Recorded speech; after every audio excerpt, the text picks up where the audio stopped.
It's the weekend, and Miami's pristine beaches are packed. But the fun in the sun comes to an abrupt end when havoc ensues on its sandy shores. This guy goes to a jet ski rental place and tries to steal a jet ski. The man's confronted by the manager and another employee.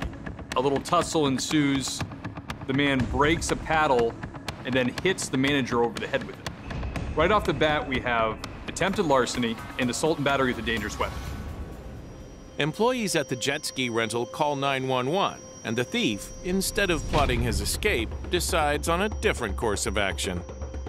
In the midst of the confusion and chaos, this suspect runs out into the water and takes his trunks off.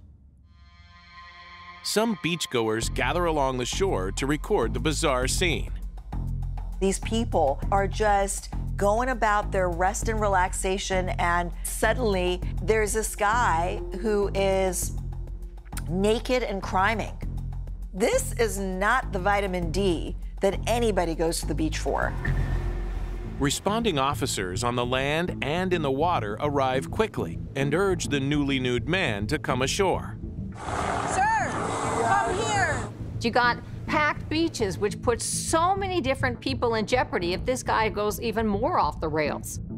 Pretty soon, a Marine unit tries to come to the rescue to try to help also quell this situation and get this guy out of the water and under control. You want to go for a boat ride? Where do you want to go, bro? I'll take you. Oh! Now we have other assets arriving. He's equally antagonistic to them. He even throws a watch at them. He knows they're not going to come in the water in their uniform to get him, so he's belligerent, he's obnoxious, he's really giving them what for. Despite law enforcement's restraint, the nude man continues his aggression towards their efforts at apprehension.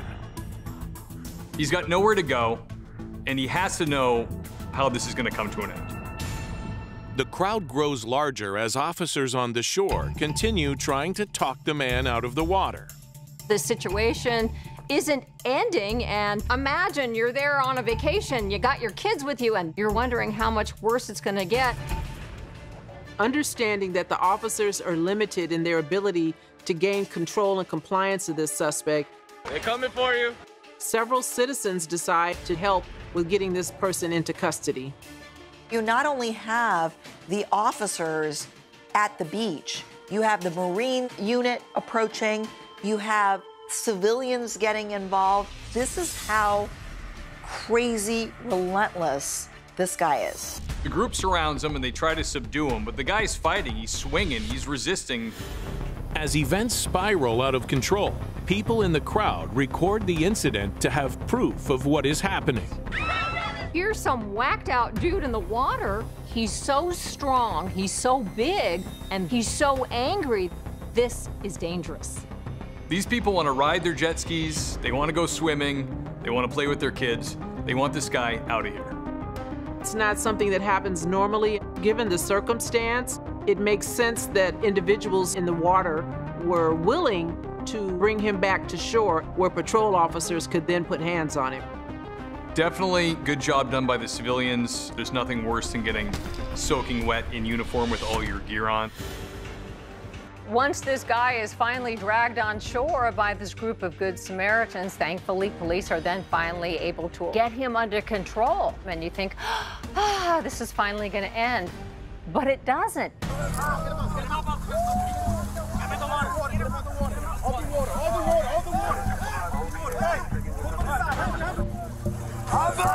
Stop resisting! Stop resisting!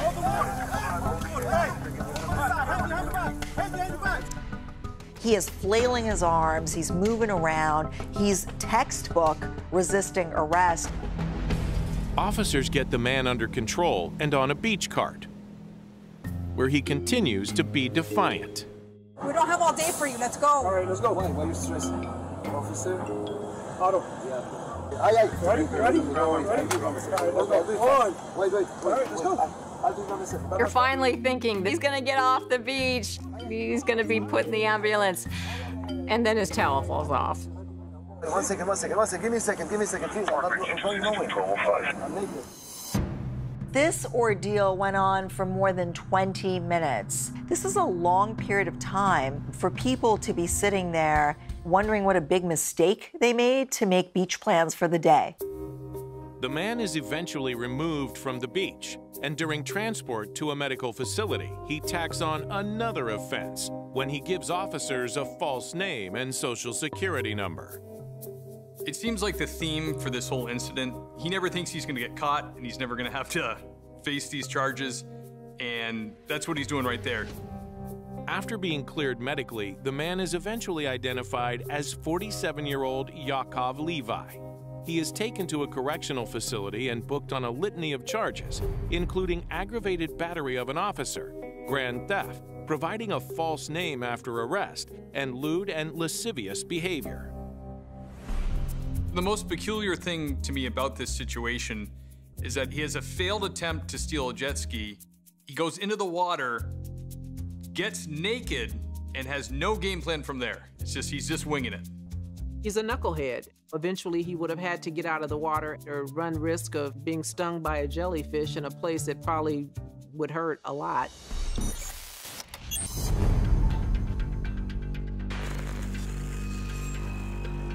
During the early morning hours, home security cameras in the Kingwood suburb of Houston pick up a series of startling scenes. In these videos, you can see a man is captured on multiple home security systems, trying to get into houses while he's naked. He was lurking around homes. He was testing doors to see if they would open, trying to get into cars. He was clad in nothing but a black hat, a face mask, and black sneakers.